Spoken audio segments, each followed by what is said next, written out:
This is an HP News Network special report.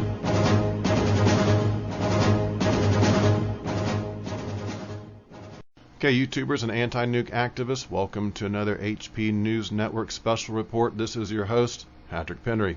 Let's dig right in with some FOIA documents. This first one we're going to look at has to do with Unit 4, has to do with filling these spent fuel pools with sand, slurry, lead, sand slurry, and adding water to them. This is very interesting and very likely what ended up taking place in at least some of these spent fuel pools. They would have put sand, water, and just done the best to cut back the shine and emissions. Let me dig right in. I'm starting from page 15, the bottom of page 15, and this is document A109. I'll include a link. You can read the whole document, and I suggest you do read the entire document. Male participant.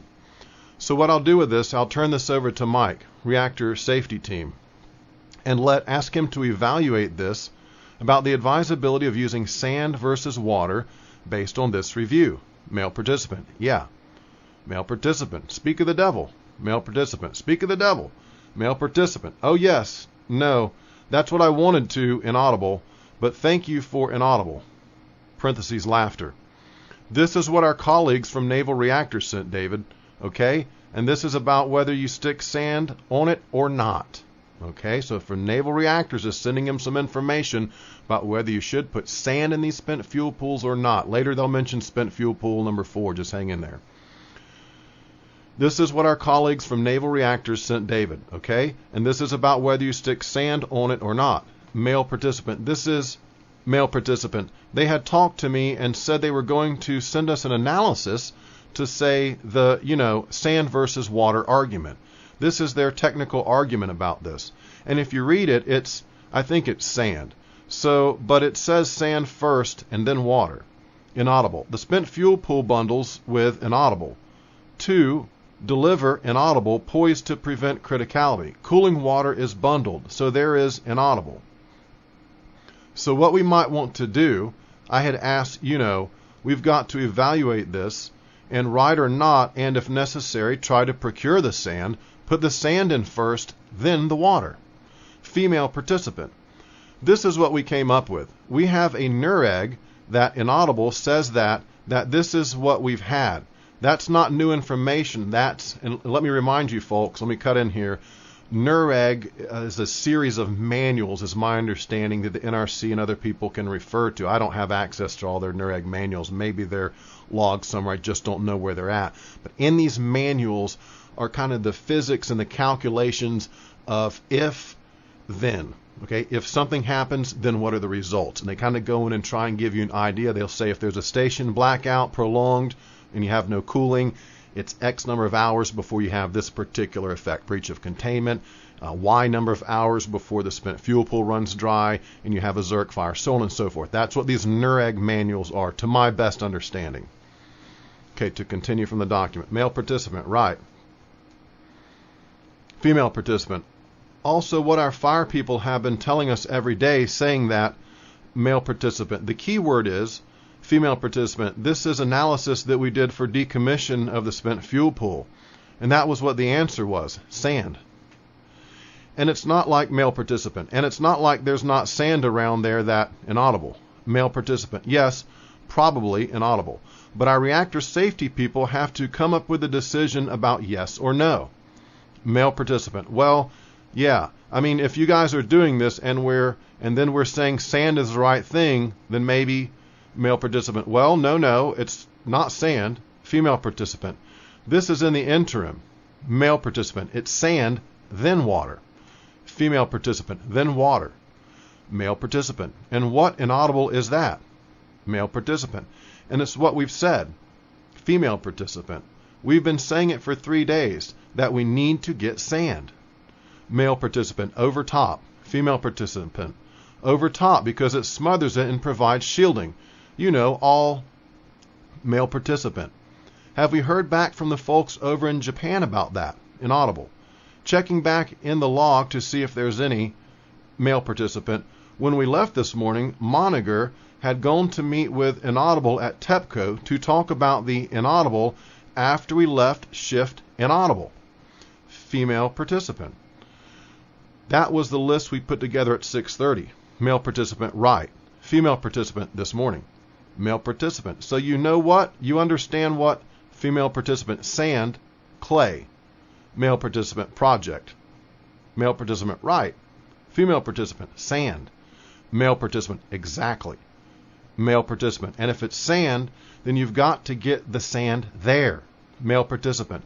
And we actually scanned an email from that one page out of the NUREG that female participant, right. Male participant, all of that stuff. Female participant, right. Our NUREGs are inaudible, that option. We sent that to them at 6:30 yesterday. Male participant, sent that to who? Male participant, sent that to Moniger to go with his meeting with TEPCO. Female participant, yes. Male participant, okay. But what is surprising is we were on a phone call with them, and they were saying water, not sand. Female participant, I'm just telling you what our recommendation was yesterday at 6:30 was sand. That's what? Male participant, it sounds like you need to get on the phone with them and hash this out. Male participant, that's part of why I'm asking for information, because, male participant, hash it out with the people in country. Male participant, yes. Female participant, okay. Male participant, with Moniger and Altson, phonetic it says, Altson, and male participant, the going in question was Moniger had called us up and said, quote, we're going to meet with them in 45. We're leaving in 45 minutes, end quote. Female participant, right. Male participant, quote, and what they've told us is, end quote, and that's where we got that unit 4 was dry, was from that conversation, and that this was, you've got a dry pool again, no water. Female participant, and we call back to NRRs and Audible. As a matter of fact, I think we called all of them.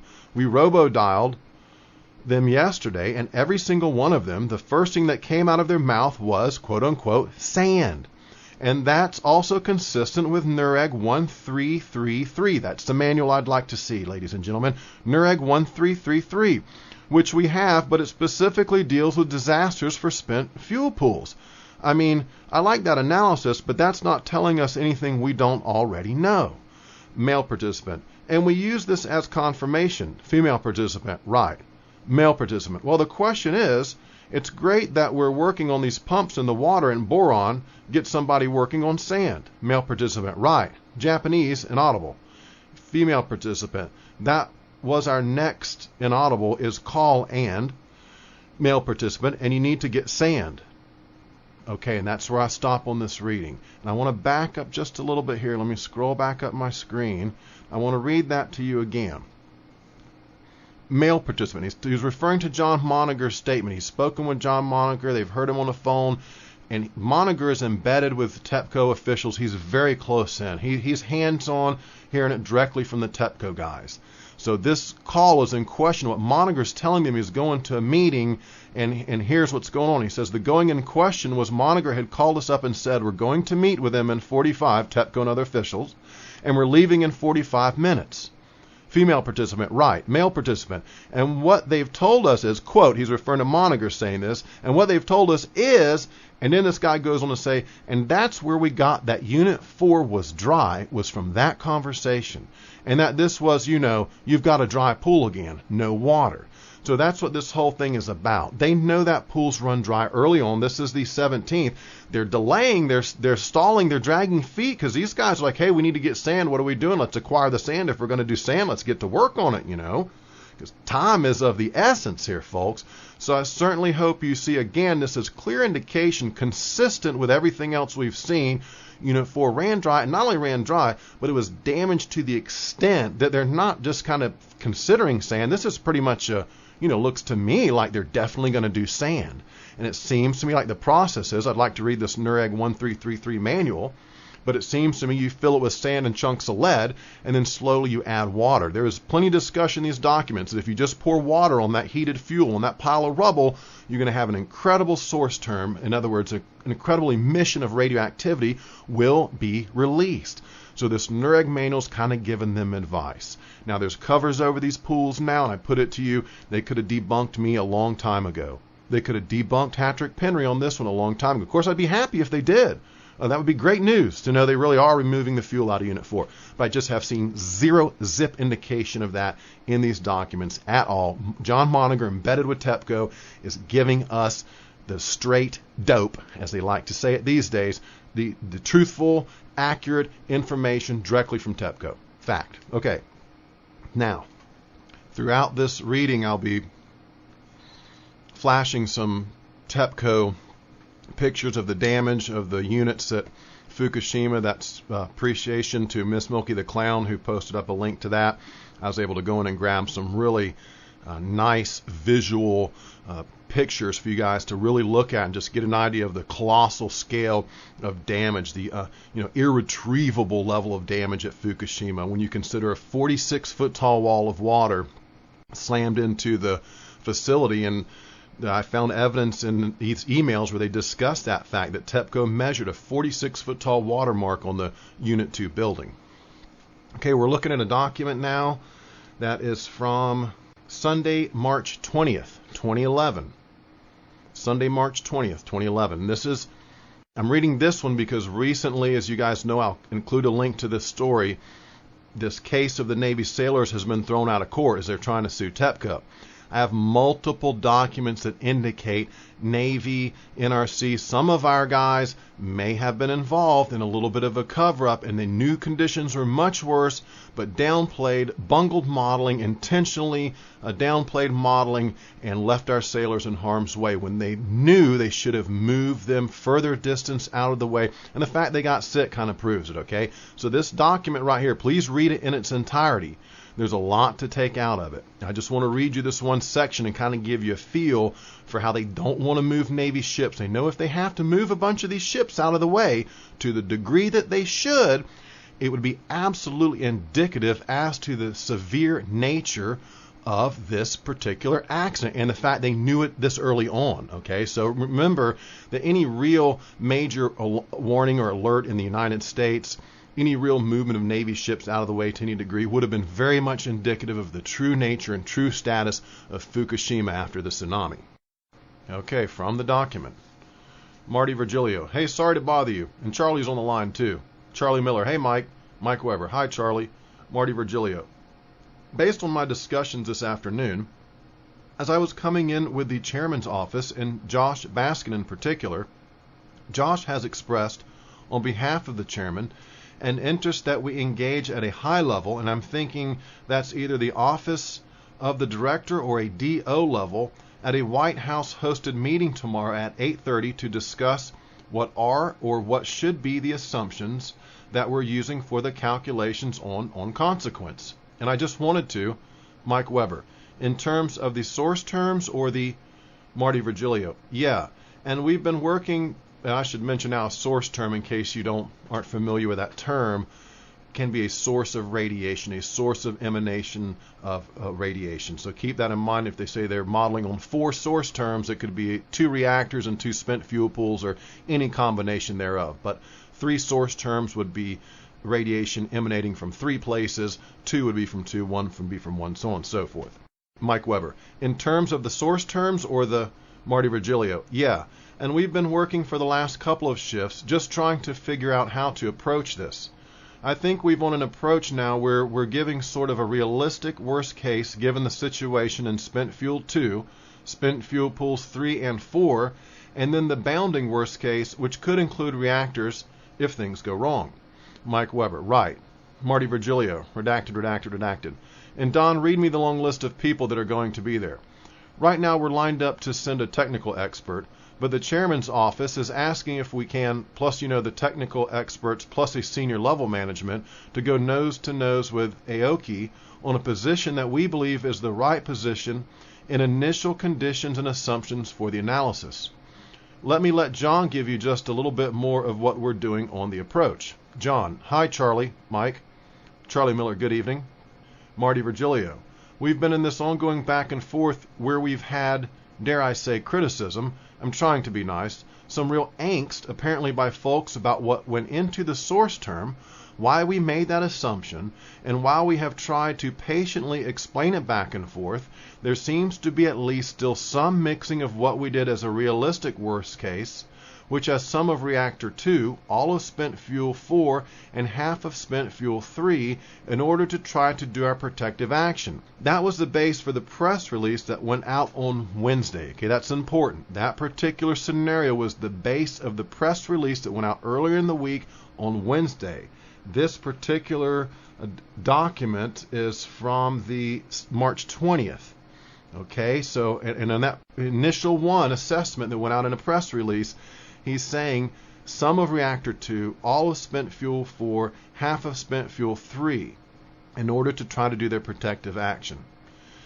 He goes on to say, this is Marty Virgilio, and then what our answer was, redacted, which was we nicknamed the melt core setup, which included contributions from reactors 1, 2, 3, and all 4 of the spent fuel pools. Now, every shift that I'm coming here, I keep thinking I'm going to be told that NARAC, and they do the modeling, you give them the source terms and they send you back the modeling. I'm going to be told that NARAC will have run the melt core worst case model, redacted, for the transatlantic calculation to see what the deposition might be in the United States. And every time I come in here, they're asking us questions and they haven't run it yet. Jim Weber, G. Marty Virgilio. While we have been in the TA bridge until a little while ago, my folks back in the protective measures team have been engaged in yet another conversation, and I don't know where it actually stands at this moment. But the meeting tomorrow is to talk about, big block redaction, redacted, DOD wants to know where to move their ships. EPA and others want to know what to expect on the West Coast. HHS wants to know what kind of levels in order to make recommendations on whether or not they should actually recommend potassium iodide at some point. And it goes sort of on and on. Redacted. I would hope that a success would be that in the end there is an inaudible agreement high enough up that my folks wouldn't continue to bang their heads against the telephone back and forth with folks at our level about what assumptions are, and they would actually do some calculations for us. In other words, quit trying to figure out how many source terms, maybe it's 2, maybe it's 3, maybe it's 4, and just we need to come to a conclusion. The longer you delay, the longer you drag on. These emanations have been ongoing. Now this plume by the 20th has already reached our coast. Obama's in South America right now with Stephen Chu and his family. Remember this, folks. Remember this. Forget not that I sent this information out to many alternative sites at the time, and I even tried to write an article that Intel Hub wouldn't publish that said this was Obama's Achilles heel, Plumegate. If it was made public to enough of a degree, it could have cost him the election, his re-election chances, okay? In these documents, just the most incredible evidence, folks. Eye-opening evidence. Hey, maybe not a single person ever goes to jail for this, okay? But we learn everything we can about what they're doing, their methods, their strategy, how they operate, and at least we're not fools, at least we're not stupid, at least we're not ignorant. Does that make sense? Okay, let me go back to what I was after this redaction.